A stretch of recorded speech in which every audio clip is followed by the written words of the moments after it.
É um privilégio poder falar com você hoje no programa Expondo as Escrituras e para tratar de um assunto tão importante, tão necessário, que é a diferença entre o justo e o ímpio, onde nós vamos examinar esta matéria de tão alta relevância à luz do primeiro salmo do Saltério. Me permita, antes de entrar na exposição, fazer um breve relato do livro de Salmos. O livro de Salmos é o mais longo livro da Bíblia. Ele é composto de 150 poemas. Ele foi escrito num período de mais de 1000 anos, porque você tem salmos de Moisés, como o Salmo 90, e você tem salmos pós-cativeiro babilônico, como o Salmo 126. Ora, Moisés viveu 1500 anos antes de Cristo, e o cativeiro babilônico termina no 5º século antes de Cristo. Nós temos vários autores, como Davi, como Asaf, como os filhos de Coré, como Moisés, como Salomão e outros mais. E também muitos salmos anônimos. Estes poemas foram concatenados, reunidos, agrupados como um livro depois do cativeiro babilônico e divididos em 5 livros. Salmo 1 ao 41, o primeiro livro, 42 ao 72, o segundo livro, 73 ao 89, o terceiro livro, 90 a 106, o quarto livro, e o 107 ao 150, o quinto livro. O primeiro livro, de 1 a 41, foi basicamente escrito por Davi. E o Salmo primeiro é uma espécie de prefácio do Saltério. O Saltério era uma espécie de inário do povo judeu. Os salmos têm características peculiares, porque eles não apenas falam a nós, mas falam também por nós. Porque você tem salmos de louvor, você tem salmos de lamento, você tem salmos de penitência, você tem salmos messiânicos, você tem salmos imprecatórios.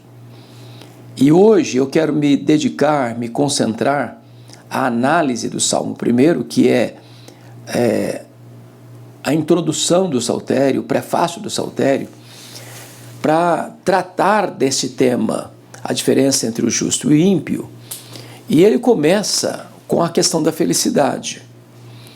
Essa palavra bem-aventurados, bem-aventurado o homem que não anda no conselho dos ímpios, não se detém no caminho dos pecadores, nem se assenta na roda dos escarnecedores.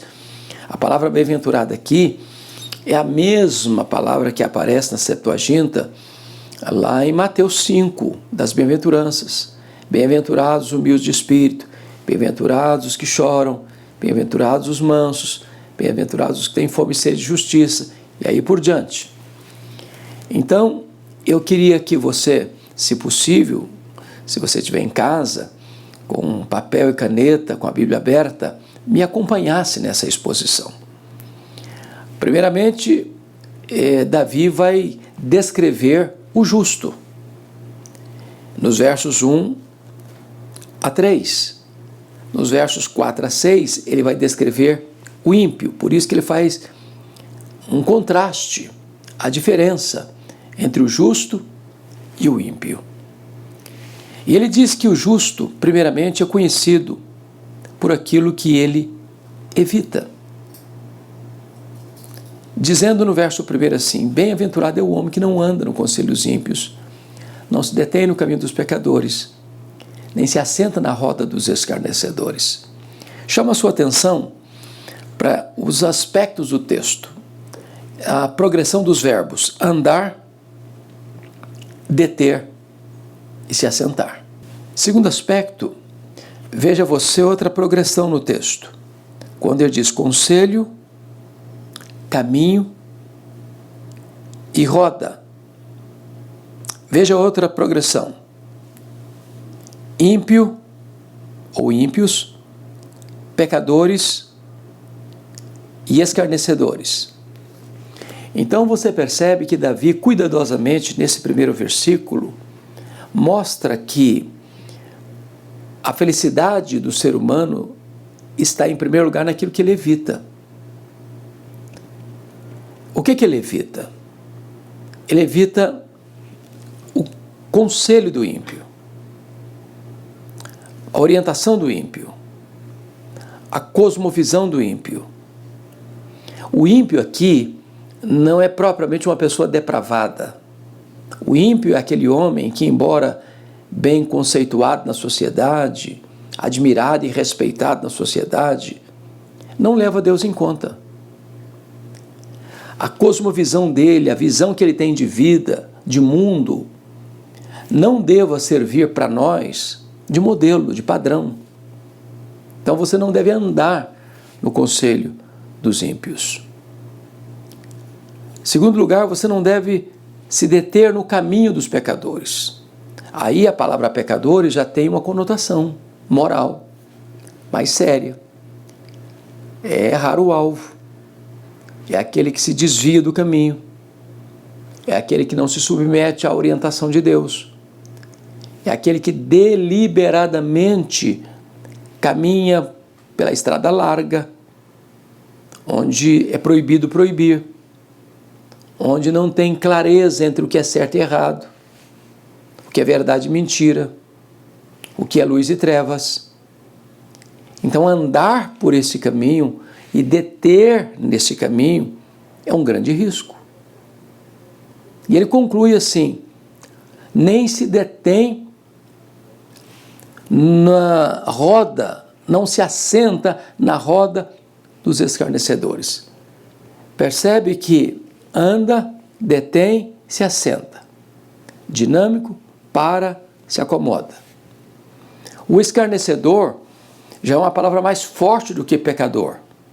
O escarnecedor é aquele que, além de não levar os princípios de Deus a sério, ele escarnece, ele zomba, ele moteja, ele faz troça, ele pega as coisas sagradas para fazer piada.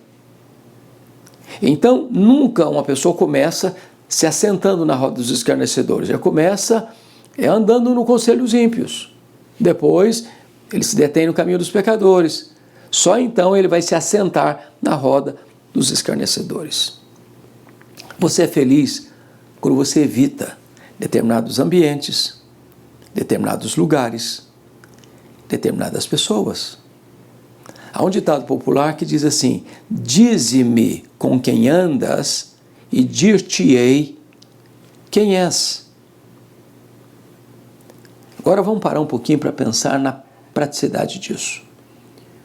Quantos pais aconselharam seus filhos: meu filho, minha filha, não vá, não se associe com essas pessoas, não ande com esse tipo de gente que deliberadamente está vivendo no erro. Lá em Provérbios diz: meu filho, se os pecadores convidarem você para ir cometer um pecado, um crime, uma transgressão, não vá, não consintas. Quantos filhos que entraram para as drogas, para o alcoolismo, para uma vida desregrada? Estava claramente notório isso, e os pais alertaram, e os filhos não escutaram, e foram, se envolveram, se comprometeram, se prejudicaram, se arruinaram. Porque a felicidade tem a ver com aquilo que você evita. Se é errado, não se envolva não. Nem por curiosidade, nem por sedução, nem por pressão, nem por supostas vantagens. Você vê, por exemplo, o Brasil, um país fortemente marcado pela corrupção, nas altas rodas da sociedade, nos altos comandos da sociedade. Os escândalos estão aí todo dia, pipocando, todo dia, nos poderes constituídos. Talvez, se aquele empresário, se aquele político, se aquele magistrado, se aquele representante do povo tivesse escutado os conselhos, não vá, não faça, não se envolva, não se engane com as propostas mirabolantes de riqueza fácil. Hoje nós estaríamos em outra realidade. Hoje essas pessoas que estão sendo expostas andariam de cabeça erguida na rua. Quando não se obedece esse preceito, a vida se enrosca num cipoal. E a pessoa não tem paz. Ela pode ter dinheiro, mas ela não tem paz. Ela pode ter vantagens, mas ela negociou princípios. E princípios valem mais do que lucro. Princípios valem mais do que dinheiro. Então, o primeiro recado que Davi nos dá, se nós queremos verdadeiramente encontrar a felicidade, é: não faça, não vá, não participe, não siga por essa estrada, não ande por esse conselho, não pare, não se estacione nessa roda, onde as pessoas estão blasfemando, zombando, escarnecendo. Esse é o primeiro princípio. Uma pessoa feliz, o justo, ele é conhecido por aquilo que ele evita. Mas em segundo lugar, ele é conhecido por aquilo que ele faz. O verso 2 diz assim: antes o seu prazer está na lei do Senhor, e na sua lei medita de dia e de noite. O primeiro ponto é o negativo. Tem o lado negativo, você evita. Mas tem o lado positivo que você faz. E o que o justo faz? Ele medita na lei do Senhor. Quando diz medita de dia e de noite, não está dizendo que essa pessoa não trabalha mais, não convive com a família mais, ele se isolou e virou um beato. Não é isso que o texto está dizendo. O que ele está dizendo é que a lei do Senhor, em lugar do conselho dos ímpios, vai nortear a vida dele, vai ser baliza para a vida dele, durante o dia, durante a noite, em casa, fora de casa, no casamento, no trabalho, no lazer, nas relações pessoais, interpessoais, comerciais. Ou seja, a vida dele vai ser governada pelos preceitos de Deus e não pelo conselho dos ímpios. Então, uma nova fonte inspiradora que vai pautar a conduta dele. É por isso que nós afirmamos que a Bíblia é a nossa única regra de fé e de prática. Ela é a palavra de Deus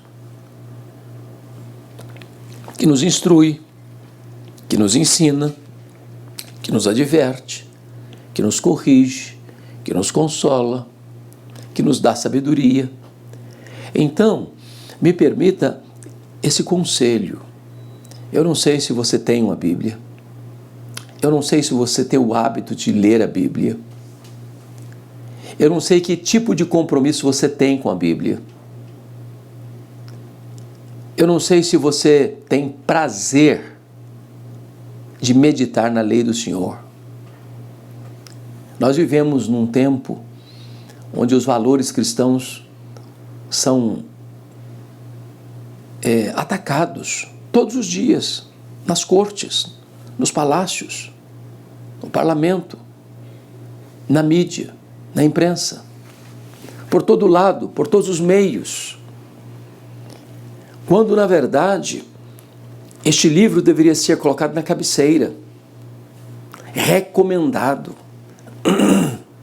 estar presente nas escolas, nos hospitais. Porque quando se proíbe, por exemplo, a Bíblia na escola, talvez vai ter que levá-la depois para a prisão, para a penitenciária, para a cadeia. A Bíblia é um mapa, é a bússola que vai nortear nossa conduta no lar, no trabalho, na sociedade. Porque são princípios supra-humanos, são princípios divinos, que regulam e regulamentam e pautam a nossa vida em todas as suas áreas, em todos os seus setores.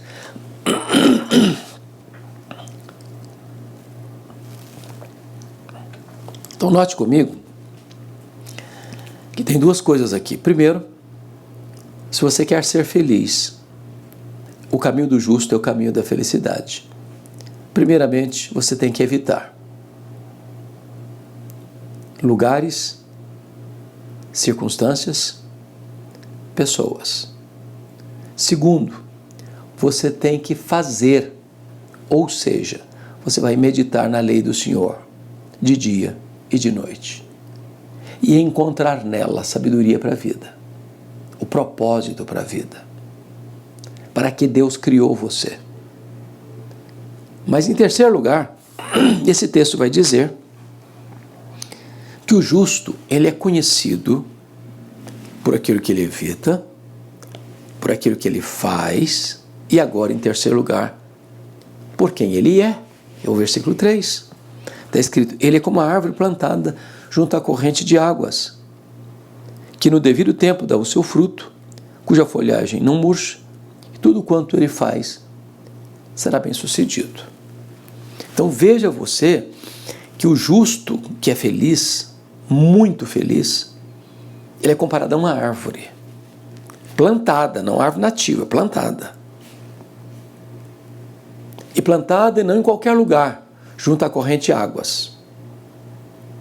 O que significa que essa árvore tem verdor, tem beleza, tem folhagem, tem fruto na estação certa.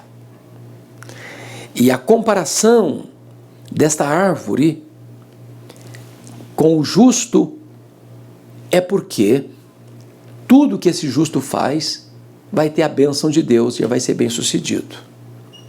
Por quê? Porque ele pautou sua vida por princípios,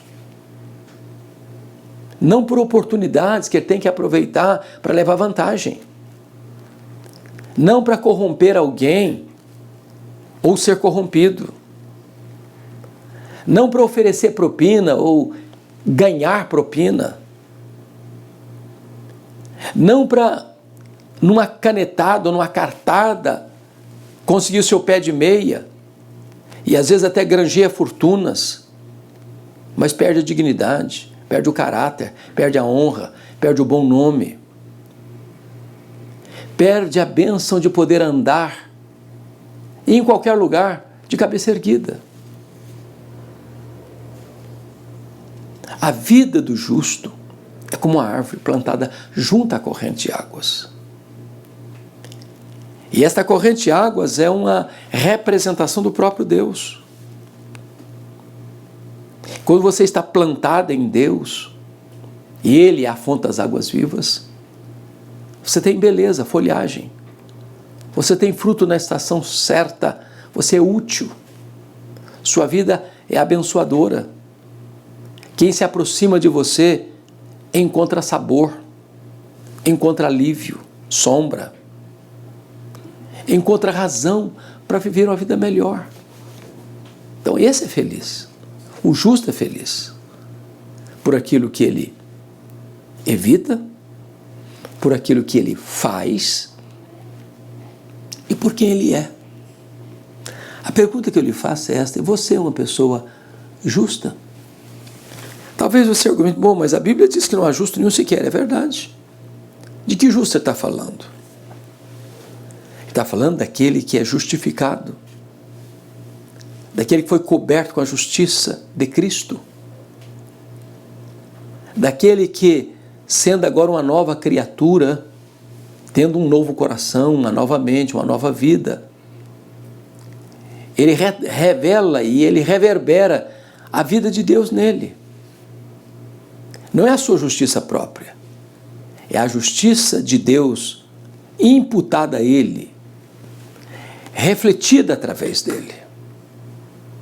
A proposta de Deus para você é que você seja bem-aventurado, muito feliz. Mas onde está essa felicidade? Salomão, nos seus momentos de devaneios espirituais, buscou a felicidade nas festas, na bebida, nas realizações, na riqueza, no sexo, na fama. Ele chegou a dizer que tudo que os seus olhos viram, ele concedeu a ele mesmo. Tudo que o seu coração desejou, ele entregou. Porém, muito embora sendo um hedonista prático, empírico, e bebendo todas as taças dos prazeres, e jogando para dentro de si os baldes de aventuras, ele descobriu que tudo isso não passava de vapor, neblina, bolha de sabão, vaidade. Mas se na verdade você é justo, coberto com a justiça de Cristo, então você é muito feliz, porque você evita o conselho dos ímpios, você evita o caminho dos pecadores, você evita a roda dos escarnecedores. Você é feliz por aquilo que você faz, porque você vai meditar na palavra de Deus, na lei do Senhor, constantemente, sem jamais abrir mão de princípios, ainda que momentaneamente você sofra consequências de andar segundo a lei de Deus e não segundo a ética relativa e situacional da sociedade. E você vai ser feliz, sim, por quem você é, porque você não é uma árvore nativa do deserto, você é uma árvore plantada pelo agricultor que é Deus, no lugar certo, junto à fonte de águas, que vai ter um resultado positivo, vai ter folhagem, vai ter fruto na sua devida estação. Bom, mas agora o texto vai mostrar para nós como é diferente o ímpio. Agora vamos ver o contraste. E o verso 4 diz assim: os ímpios não são assim. São, porém, como a palha que o vento dispersa. O contraste é brutal, é radical. Ele contrasta uma árvore junto à fonte, com raízes profundas, com folhagem robusta, com frutos saborosos, com a palha. A palha não tem densidade, a palha não tem raiz, não tem estabilidade, não tem fruto, ela é leve, ela é seca, ela é levada pelo vento. É assim a vida do ímpio. Ele é como palha que o vento dispersa. O ímpio não tem raízes profundas. Na hora da crise, ele não tem nada. Essa é a grande angústia de Asaf, lá no Salmo 73, quando ele viu o ímpio prosperando, cercado de bajuladores, abrindo a boca para falar contra Deus e contra o ser humano, aumentando as suas riquezas. E ele olhou para a vida dele, Asaf, e ele tinha luta, ele tinha prova, ele tinha doença, ele tinha limitação financeira. E ele olhou o ímpio, saúde boa, dinheiro no bolso, cercado de bajuladores, não tinha preocupação com o que falava que vinha na telha. E ele começou a pensar: puxa vida, parece que a vida daquele ímpio está melhor que a minha. Ele tem tudo, eu não tenho nada. Ele não enfrenta batalha, nem medo de saúde, seu corpo é sadio e inédio. E eu aqui toda manhã castigado. Mas uma hora ele parou para pensar: o que o ímpio tem? É só isso. É só isso. Na hora que a crise bater a porta da sua vida, ele não tem estabilidade, ele não tem densidade, ele não tem fruto, ele é palha seca que o vento vai levar. Enquanto aquele que é justo tem Deus, tem refúgio, tem abrigo, tem segurança, tem alegria, tem paz, tem vida abundante. Este é o grande contraste. Mas Davi vai além no verso 5 e diz assim: por isso, os perversos não prevalecerão no juízo, nem os pecadores na congregação dos justos. Então, note uma coisa: o ímpio tem hora que parece que ele está prevalecendo. Ele é forte, ele é ousado, ele é abusado, ele intimida, ele ameaça, ele tem a caneta na mão, ele tem o poder na mão. Mas até quando? Até quando? Os perversos não prevalecerão no juízo. A verdade é maior que a mentira. A justiça é maior que a injustiça. A luz é maior que as trevas. O ímpio vai achar que está com tudo nas mãos até o momento de Deus se levantar. E aí acabou. Ele não vai prevalecer. Sua derrota está lavrada. Suas vantagens vão derreter como água. Ele não prevalece. Porque os tribunais da terra são manipuláveis, são susceptíveis a erros, a interpretações equivocadas. Muitas vezes, sentenças são compradas a peso de ouro. Muitas vezes o inocente sai como culpado, o culpado sai como inocente. A toga é manchada. A lei é torcida. A justiça sai dos tribunais, às vezes, com a cara coberta de vergonha. Mas quem pode corromper o reto juiz? Jesus Cristo. Quem pode prevalecer com a injustiça, com a inverdade, com a mentira no tribunal de Deus?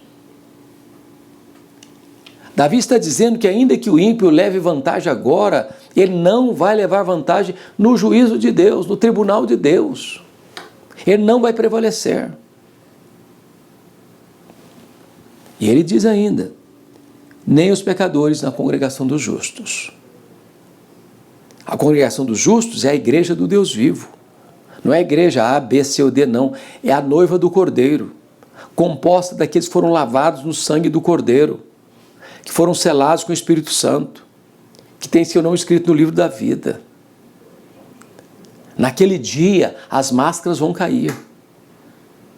Naquele dia, as virgens nécias, loucas, embora com todos os aparatos, vão ficar de fora.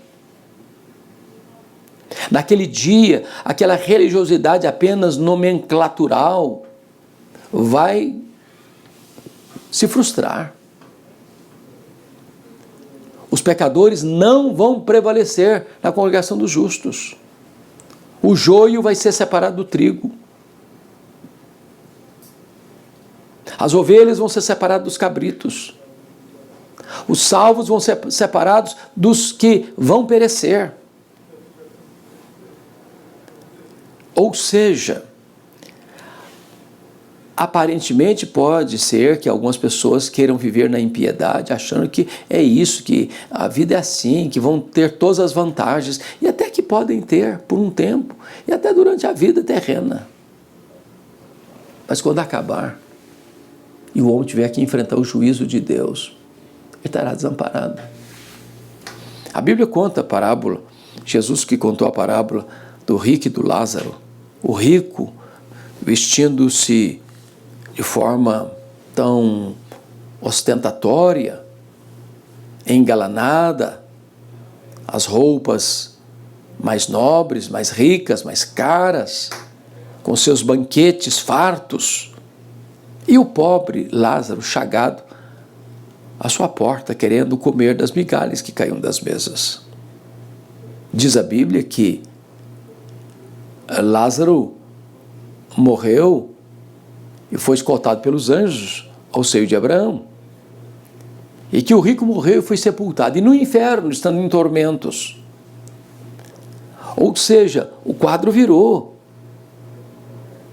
Aquele que vivia com agruras nesta vida, mas confiante em Deus, ao morrer está na glória, no paraíso.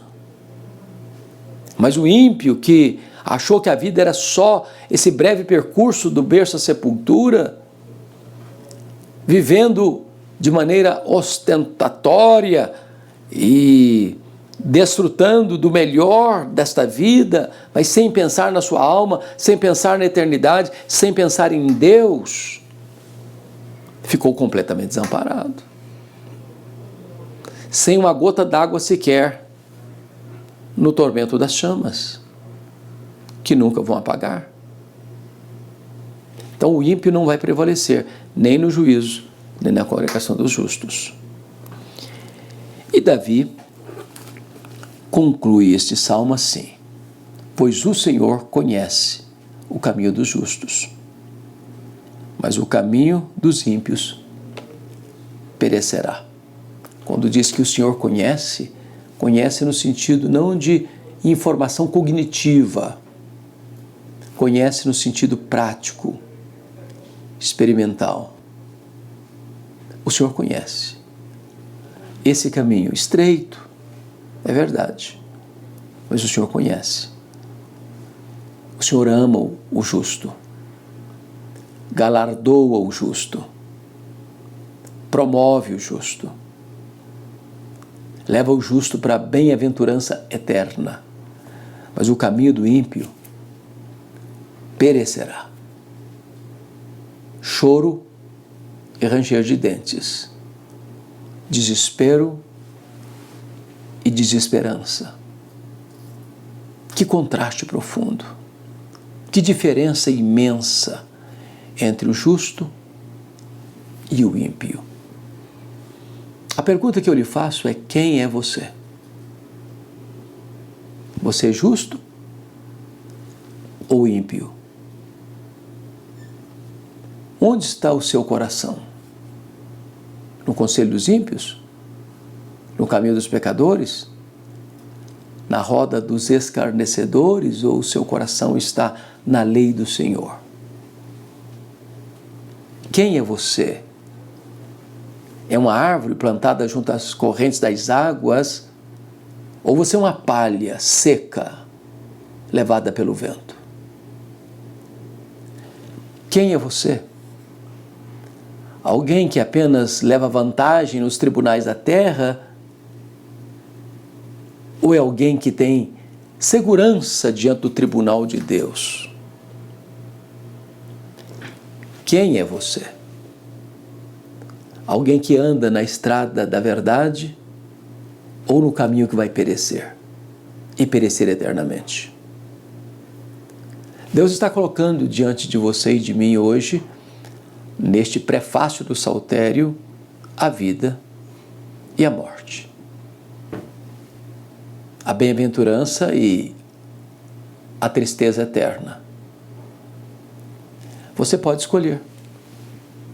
E a ordem e o conselho de Deus é este: escolha a vida, para que você viva, e viva eternamente. Eu espero que esta breve meditação, exposição do Salmo 1 possa ter sido útil para a sua vida, encorajador para o seu coração e uma luz a brilhar no seu caminho, para que você venha para Deus enquanto é tempo e desfrute nele e dele a alegria da salvação, a segurança da vida eterna. Que Deus abençoe poderosamente a sua vida. Um grande abraço. Deus abençoe você.